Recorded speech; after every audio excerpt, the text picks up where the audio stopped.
Hello everyone, my name is Araylam, and in today's lesson we'll talk about the demonstrative pronouns in English.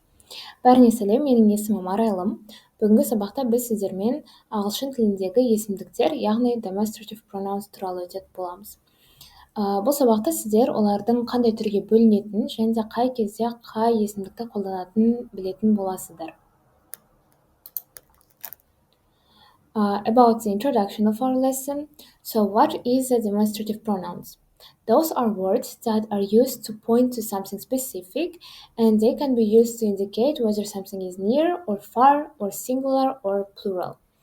We have four types of them in English: this, that, these, and those.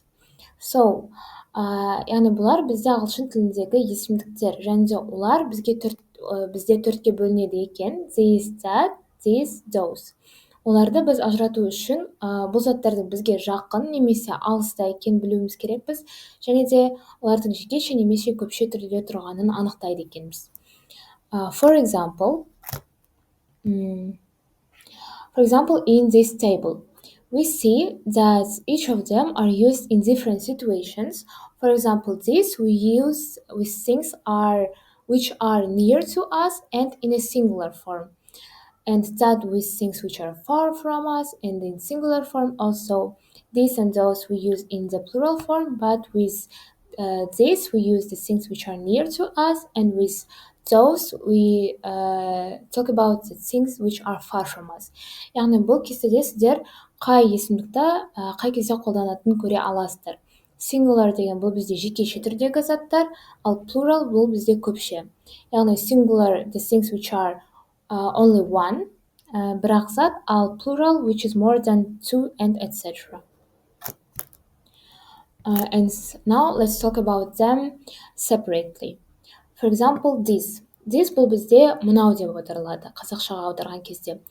We use them with the things which are close to us and in a singular form, яғни жақын тұрған және де жекеше түрдегі затқа. For example, in this picture we see a girl with a plant, and she say, "This is my plant." Бұл қыз осы суретте көріп тұрғандарыңыздай гүлін суғарып жатыр, және де гүл тек қана біреу, және де қызға жақын тұр. Яғни ол "This is my plant", яғни бұл менің гүлім деп айтады екен, мынау менің гүлім. The next one, that is анау, яғни that бұл бізде анау деп аударылады. Бұл бізден өте алыстағы және де жекеше түрде тұрған нәрсемен қолданады екенбіз. Мысалы, that is my mom. Анау тұрған менің анам. Бұл жерде қате кетіп қалған, мән бермейміз. Бұл жерде біз thatты қолданамыз, және де бұл бізде анау деп аталады. So that is used to refer to something singular that is farther away from us, and both in space and time. The next one is this. This бізде мыналар деп аударылады. Яғни ол көпше түрде тұр, және де бізге жақын тұр. For example, these are my clothes. Мына суретте көріп тұрғандарыңыздай, қыздар өздерінің киімдеріне жақын тұр, яғни қол созарлық жерде, және де олар көп. Сол үшін бұл жерде біз this деген есімдікті қолданады екенбіз. Келесі бізде those. Those ол аналар деп аударылады. Яғни those are my friends. Бұл қыздың достары өзінен өте алыста тұр. Сол себептен ол those'ты қолданады. Және де олар көп, яғни көпше түрде. Енді бірге практика жасайық. Бірінші тапсырма is my grandma. How you see, there is a grandma and she is far away.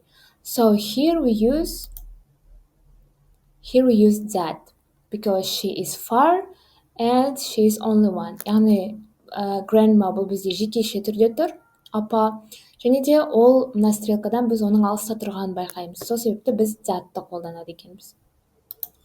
The next one is my new plant.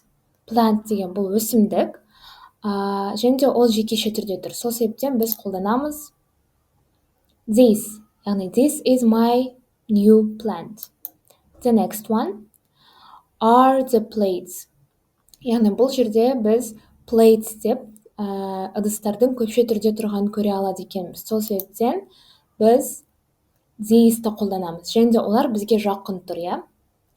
Келесі are the vegetables we bought. Біз сатып алған көкөністер және де стрелка оның алыста тұрғанын көрсетіп тұр. Көпше түрде және де алыста, яғни біз those есімдігін қолданады екенбіз. Great job, you did very well today. I hope that you understand when we use those pronouns, and see you soon. Bye bye.